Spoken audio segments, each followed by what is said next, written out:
Hello everyone, welcome to my page Rabi world. এখানে আপনারা দেখতে পাচ্ছেন আমি ব্রাশ দিয়ে ফ্রিজটাকে গোছাচ্ছি। ওই যে ফ্রিজের সাইডেগুলো আছে না, এগুলো তো কাপড় দিয়েও পরিষ্কার হয় না। ব্রাশ নিয়েছি, সার্ফ নিয়েছি, গুলেছি, তারপর পরিষ্কার করেছি। আমি মাঝে মধ্যেই কয়েকদিন পরে পরে ফ্রিজটাকে পরিষ্কার করি, কেন আমার ভালো লাগে না।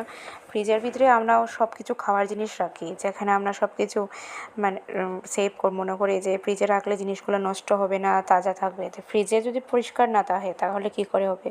তা আমার ফ্রিজ বেশি নোংরা হয় না, কেন আমি 15 দিন পরে পরেই আমি সময় বের করে, ওরা স্কুলে যখন চলে যায় তখন রান্নার ফাঁকে আমি ফ্রিজটা পরিষ্কার করি। আমার পরিষ্কার পরিচ্ছন্ন রাখতে আমার খুবই ভালো লাগে। আমি নোংরা রাখতে আমার পছন্দ করি না।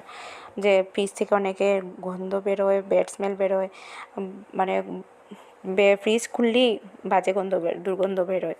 আমার ফ্রিজের মধ্যে এরকম কিছু নেই, তবে আমি পরিষ্কার করি। পরিষ্কার থাকতে ভালো লাগে, পরিষ্কার রাখতেও ভালো লাগে।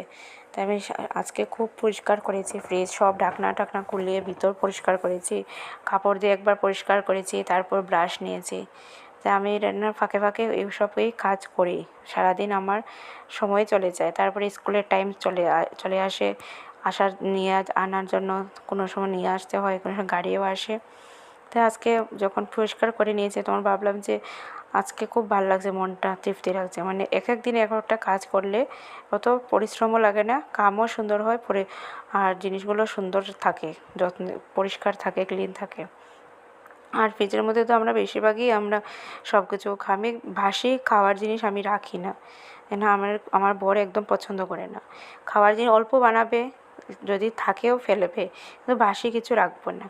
তার জন্য আমি বাসি কিছু রাখি না, শুধু কাঁচা মাছটাকেই আমি রাখি। আর ডিম, সবজিও কম আনি, কেন বেশি থাকলেও আবার সবজি নষ্ট হয়ে যায়। আবার বর বলবে সবজি বেশি থাকলে ফ্রিজে স্বাদটা চলে যায়। ফ্রিজে একটা ফ্রেশ একটা সবজি খাওয়া 2 দিনের বেশি রাখলে সবজিটাও নষ্ট হয়ে যেতে পারে। কোনো সময় রাখতে হয়, যেগুলো জিনিস নষ্ট হয় না ফ্রিজে, ওইগুলো জিনিস রাখতে, যেমন টমেটো, কাঁচামরিচ, ঠান্ডার জিনিস, বাটার, মধু, টোনার, এগুলো কিছু জিনিস রাখতে হয়।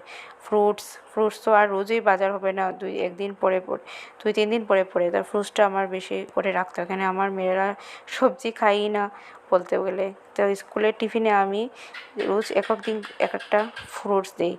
একদিন অ্যাপেল দিই, একদিন দিই নাশপাতি, একদিন দিই মালটা, সব কিছু মানে মিলিয়ে দিই, একদিন চেঞ্জ করে করে সফরি কলাও দিই। আমি ফ্রুটসটা একটা দিয়েই থাকি, একটা ফ্রুটস আর একটা কিছু হয়তো ঘরে বানানো জিনিস, রুটি না হলে কেক। বেশি কিছু আমি বাইরের জিনিস দিই না, পছন্দ করি না।